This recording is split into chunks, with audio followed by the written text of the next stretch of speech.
Yeah. So just a little bit about me. I got into background screening merely by accident. So I had a job back in 2006. The company was doing a lot of bad practices. I'm from a really small town in Arkansas. So I told them once I figured out what was going on, and it was all in the building industry with, the way contractors float money and different things. I learned a lot with that job, but I ended up walking out, didn't know what I was going to do. And I was the operations director of this company. And so I sold vacuum cleaners for a month until I got another sales job. Well, I sold one to a lady in Arkansas.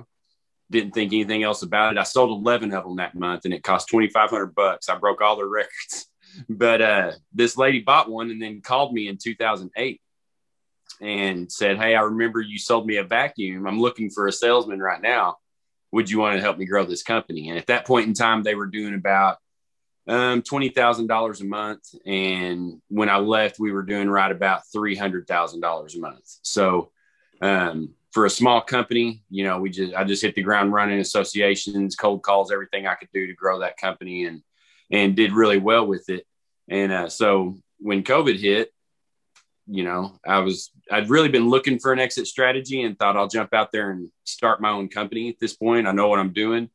And whenever I, went to leave and explain everything, I realized I signed a non-compete in 2013. So this past year was just kind of sitting in there waiting and figuring out what to do.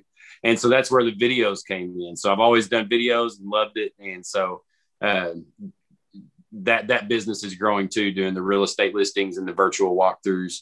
But anyway, so now I'm under a company called tenantreports.com out of Pennsylvania. When I looked at what a landlord or a property management company means, I had an idea of what I needed in a package, and this company brought all that to the table. So that's how I got involved in it. For fun, I love motorcycles and martial arts and music.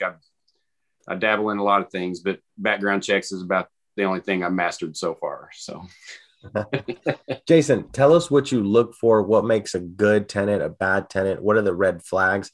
I mean, now really dig into the nuts and bolts of what you do. And I mean, I bet you can tell a good tenant from a bad tenant just by looking at a profiler. Yeah, there's red flags, and that's what you're looking for. And if anybody has any questions throughout, I mean, I can't see the chat, or maybe I should be able to, but just let me know if anybody has any questions or anything like that, and I'll be glad to answer those. Because it's even though it's a commodity, and every software, every company, everywhere you go, there's background checks. There's so much more to it than just a criminal report or a credit report.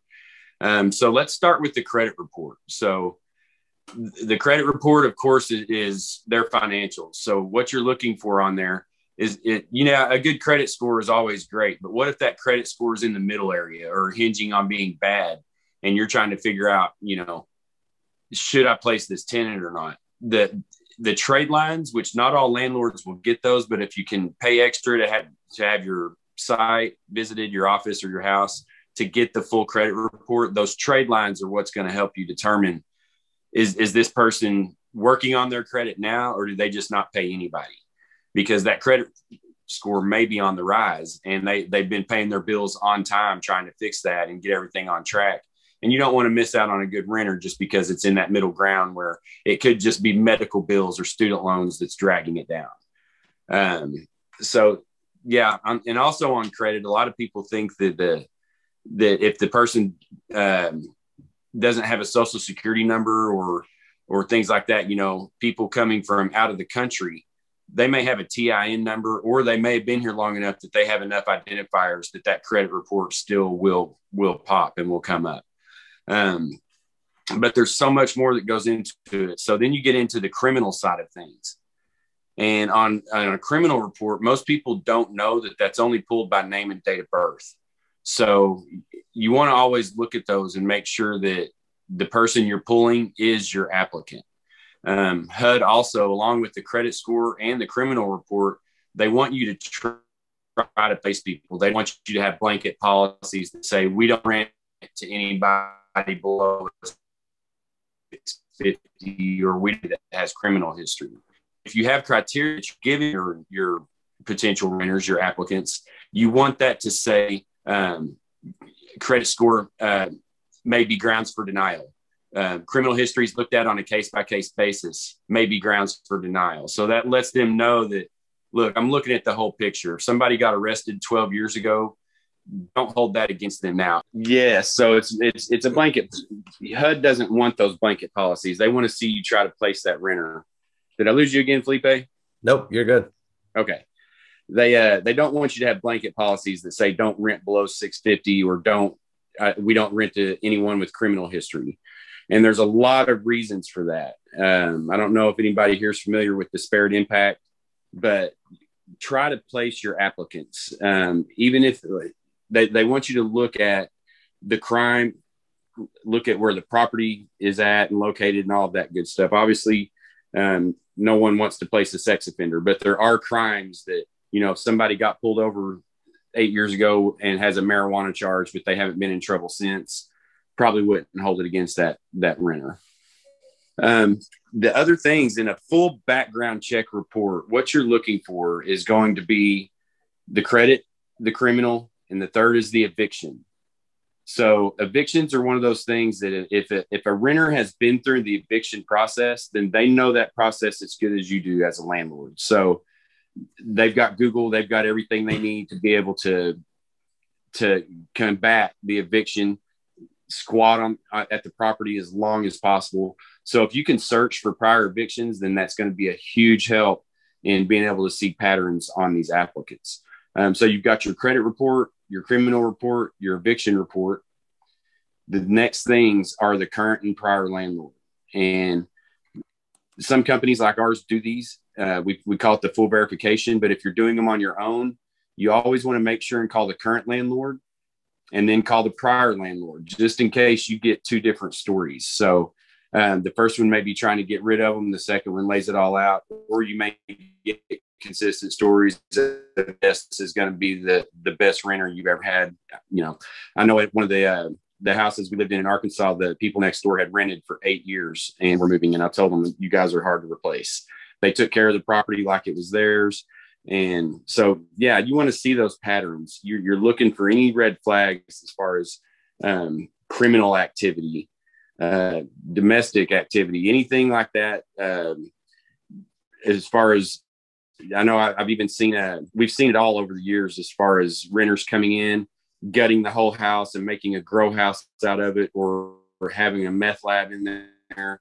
There's been so many scenarios that could have been avoided if they had just pulled a criminal report and seen the history of that person.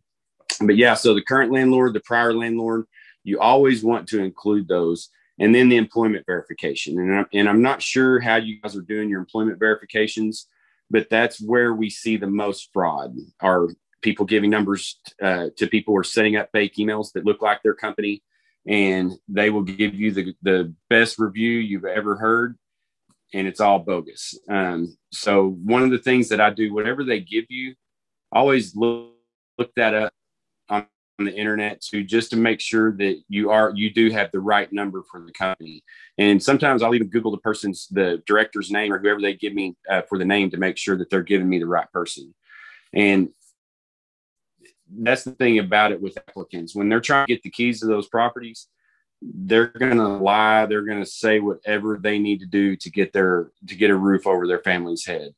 And so that's really all the things that you want to make sure that you're pulling: credit, criminal, eviction, current and prior landlord, and then again, the employment verification. So you can actually see if they do have the income they say they do. Something now that's coming online too are bank verifications. So you can actually get verification of deposits. It's nothing sensitive. A lot of people have seen a little bit of pushback from it, but some landlords, they say, this is my process. If you don't want to go through my process, there's properties out there that you can rent. But if you're protecting that property, all of those things together will give you a good overview of what that applicant looks like. Real quick, Jason. So someone who is just starting out, like got their first property, going to start getting tenants, how is this something that they can do or would they, or is there like a freelance company that does this? Like, what's the best way to do this? Yeah, and that was one of the things with tenantreports.com. So they've got a program for individual landlords all the way up to property management companies. And that's something that you don't need a commercial office nowadays to manage your properties. If you've got 10 properties with the right programs, the right software, you can manage that all on your own from your home.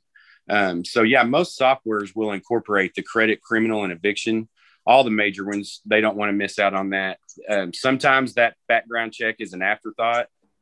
So you kind of want to gauge there of what you're getting for that discounted price. But the landlord calls and the employment calls, though, those can be made by them quickly and easily. There's sometimes you may have to call them back 2 or 3 times, but it's worth it to get the information. But yeah, almost anybody with the software will have access to that, or just go to tenantreports.com and search for what you are, the level you're at, individual, real estate agent, property manager, and you'll be able to walk through the process of getting access to those.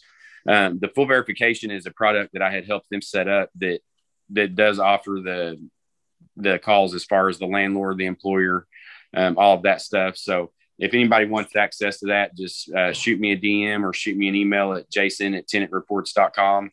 And I'll make sure they give you the pricing and everything for those packages. But yeah, those calls, though, I always say, especially if you're a smaller landlord, you may want to do those yourself, because if you've got 3 rent houses that you're managing on your own, you want to protect those. And you, as the landlord, you're in the community, you're there. You may want to talk to that person directly rather than just read it on a report of what they said.